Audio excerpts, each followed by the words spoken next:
breathe. Hey.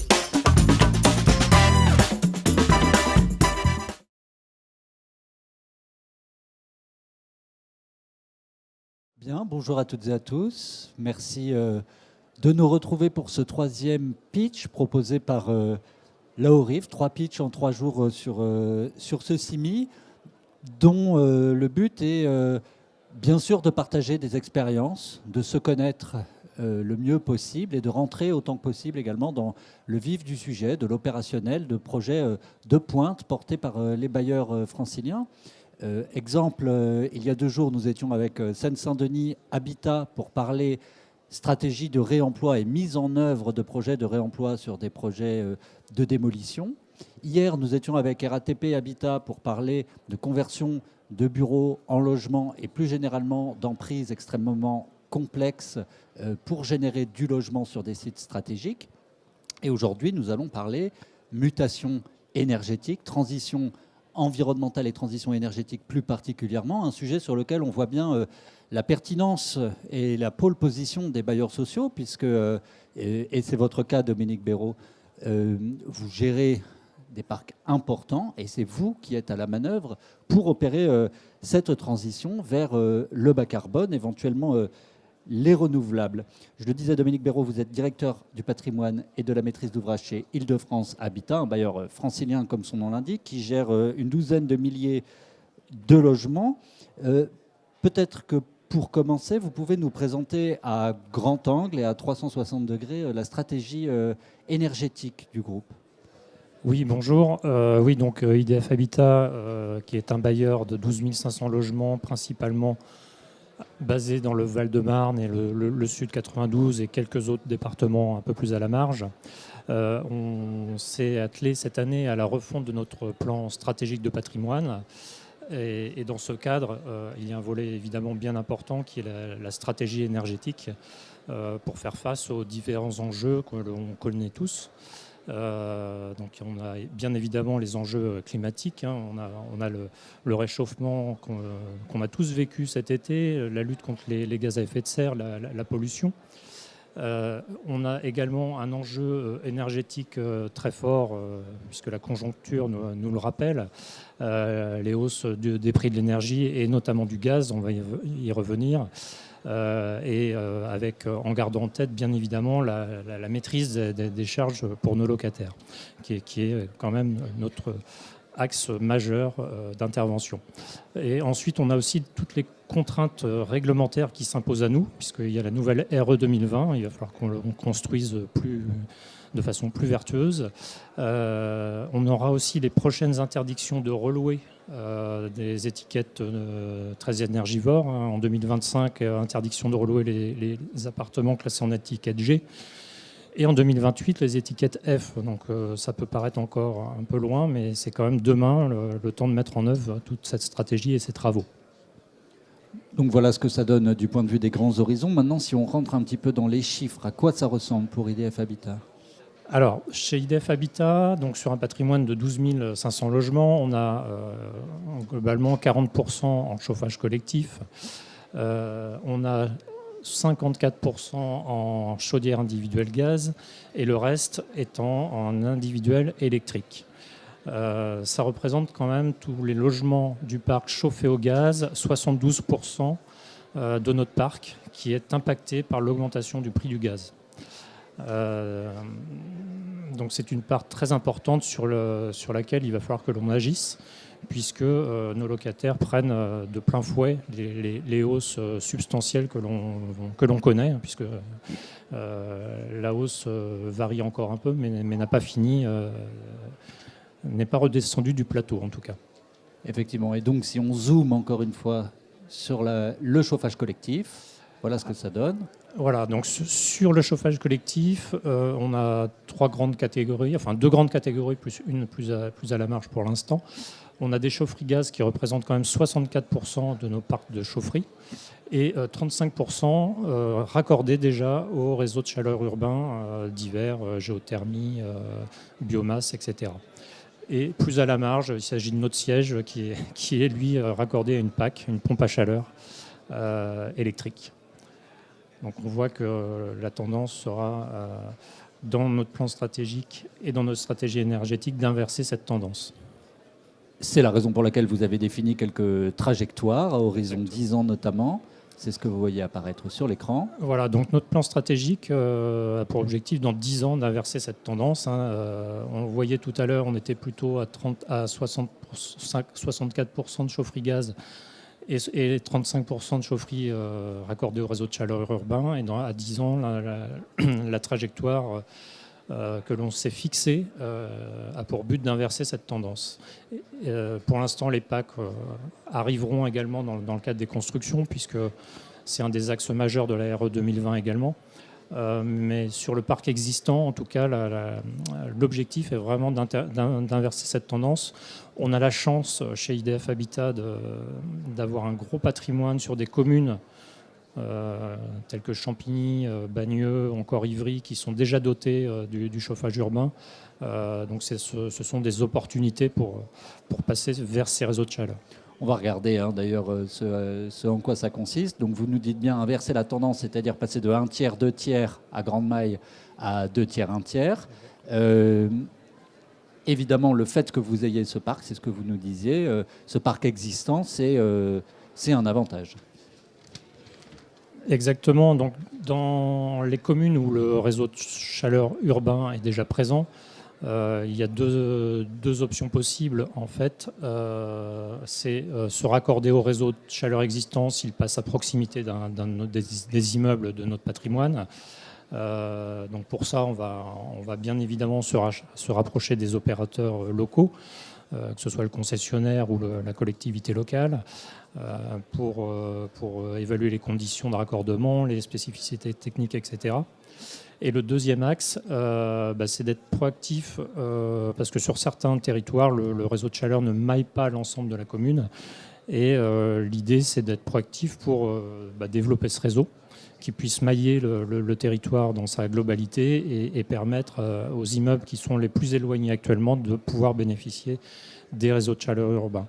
Donc pour ça, on va être très proactif auprès des opérateurs, des collectivités locales. Et il y a aussi un travail qui se met en place avec la HORIF pour aller chercher des financements de l'État. Donc il y a des groupes de travail qui vont s'atteler à cette tâche pour essayer de faire infléchir aussi les services de l'État pour obtenir des financements qui iront dans ce sens. Et y compris sur cette recherche de financement, c'est un travail assez coopératif avec les collectivités et les opérateurs, j'imagine. C'est très coopératif, effectivement. On le verra dans un exemple après. Mais je voulais revenir aussi sur le rôle de la HORIF, sur notamment les ateliers de recherche de financement. Ça permet de fédérer d'autres bailleurs, d'autres opérateurs pour avoir un peu plus de poids et peser dans les décisions aussi publiques. Alors rentrons justement dans les exemples. Vous soulignez en introduction que IDF Habitat est historiquement assez implanté dans le Val-de-Marne. Donc allons à Champigny. Alors tout à fait. À Champigny, IDF Habitat a un parc d'environ 6000 logements, donc c'est le bailleur principal de la ville.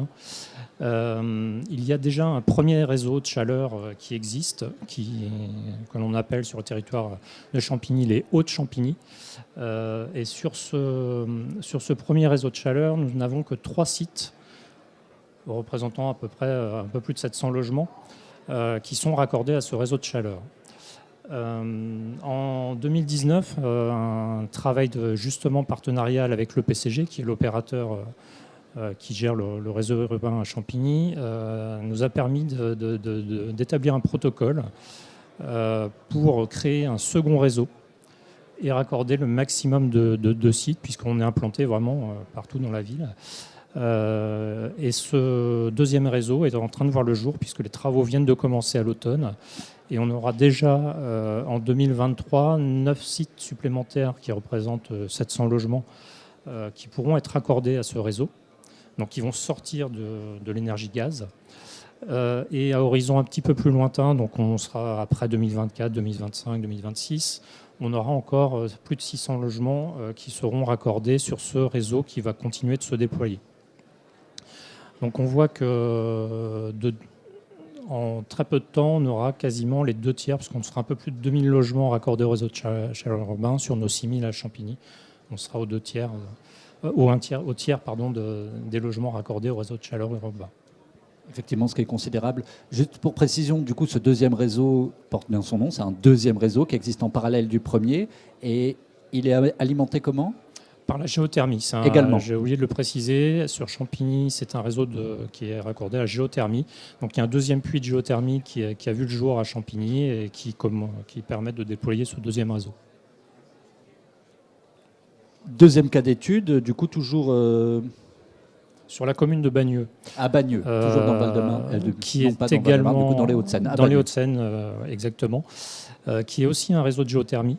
Là, pour le coup, le territoire de Bagneux est déjà bien maillé. Et on a fait le constat d'avoir des immeubles qui sont vraiment à proximité du réseau. Donc l'objectif, ce sera à terme de raccorder beaucoup plus de logements à ces réseaux existants, mais on a déjà identifié 2 sites qui pèsent à peu près 200 logements, qui sont vraiment à toute proximité du réseau, et dans le cadre d'une réhabilitation énergétique, parce que ça va aussi de pair, on va raccorder ces deux sites au réseau de chaleur pour que nos locataires puissent bénéficier de ces économies substantielles. C'est important d'ailleurs, je pense, de souligner que vous faites un package global, réhabilitation plus raccordement. Oui, bien souvent ça va avec. Il ne s'agit pas, c'est déjà bien de raccorder au réseau de chaleur, mais il faut aussi faire diminuer les consommations. Donc on a dans notre plan stratégique un programme de réhabilitation thermique assez ambitieux qui est adossé aussi à la sortie des énergies fossiles. Lui aussi s'est marqué et en géothermie. Je pense que c'est possiblement un sujet pour vous de discuter avec les collectivités aussi sur la manière dont fonctionnent ces réseaux de chaleur. Je dis ça parce qu'il reste des sceptiques sur la question des réseaux de chaleur dans le cas où ils ne sont pas alimentés en renouvelable ou en bas carbone. Oui, alors la géothermie n'apporte pas trop de débat, même si on sait qu'il y a quand même un peu d'appoint gaz pour faire fonctionner un petit peu tout l'ensemble, mais se pose peut-être la question plus sur la biomasse, sur d'autres réseaux, mais Champigny comme Bagneux sont en géothermie, donc la question vertueuse ne se pose quasiment pas. Absolument. Vous identifiez également quelques pistes complémentaires, prospectives, pour aller plus loin ? Bien évidemment, s'il y a des territoires où techniquement le déploiement du réseau n'est pas possible ou s'il n'existe pas, tout simplement, évidemment, on creuse d'autres pistes pour contenir les dépenses de nos locataires. Donc on va étudier bien évidemment les pompes à chaleur. Il y a des tas aussi de produits qui sortent régulièrement, des convecteurs innovants, numériques,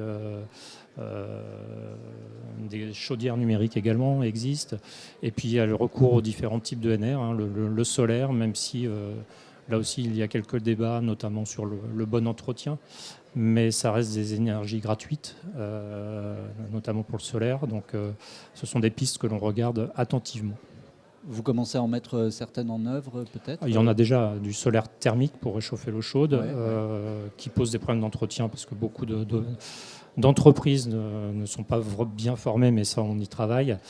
Et le photovoltaïque n'est pas encore bien développé, mais on va commencer aussi à y réfléchir sur l'autoconsommation, notamment pour ce qui est des parties communes, des moteurs VMC, des choses qui ne prennent pas beaucoup d'énergie. Donc c'est un des axes que l'on étudie également. Super. Il nous reste quelques minutes. Dominique, peut-être que vous pouvez nous parler un peu, toujours à grands traits évidemment, mais de combien tout ça coûte dans les deux cas de figure que vous nous avez évoqués, quand il s'agit de se raccorder à quelques centaines de mètres, quand il s'agit de développer un tout nouveau réseau, et ce que pèse la part de financement public ou de subvention là-dedans, puisque c'est aussi comme ça que vous arrivez à procéder. Là, je ne pourrais pas vous donner des chiffres parce que ça dépend vraiment aussi du génie civil à mettre en œuvre. En tout cas, le déploiement du réseau est généralement porté par la collectivité pour l'amener au pied des immeubles. Et après, charge à nous de transformer nos chaufferies qui sont souvent alimentées au gaz principalement au gaz. Donc c'est le prix d'une transformation de chaufferie. Donc en fonction de la taille, ça peut varier d'une cinquantaine de milliers d'euros à 200 000 euros en fonction de la configuration et de la taille et de la puissance demandée. Les financements, pour l'instant, on n'en a pas. Donc ce sont quand même des investissements du bailleur. Voilà. Et après, on négocie aussi les meilleurs contrats avec les opérateurs, puisque on paye la puissance souscrite auprès des opérateurs. Donc après, c'est aussi une négociation en fonction des volumes que l'on peut raccorder sur les réseaux. Est-ce que ça change quelque chose dans l'usage quotidien des habitants ou est-ce que c'est invisible? On se branche à l'un, on se branche à l'autre et eux ne voient pas passer le... C'est le temps de la bascule, c'est invisible, ça se fait, généralement on fait... Ça se fait, la bascule se fait sur une journée, une demi-journée, mais c'est invisible pour les occupants. Ils continueront d'avoir la continuité de service. Par contre, ils le verront dans leur charge locative au final. Et couplé, j'imagine, à certains des dispositifs de sobriété, par exemple, quand vous parlez des convecteurs innovants numériques, où là, il y a peut-être besoin davantage d'accompagnement. Alors là, on est plus sur des immeubles qui sont en individuel électrique, en chauffage individuel électrique. Donc là, c'est une autre approche, effectivement. Très bien. Eh bien, il est 30 à ma montre. Je vous remercie, Dominique Béraud, et je vous remercie toutes et tous pour votre écoute attentive.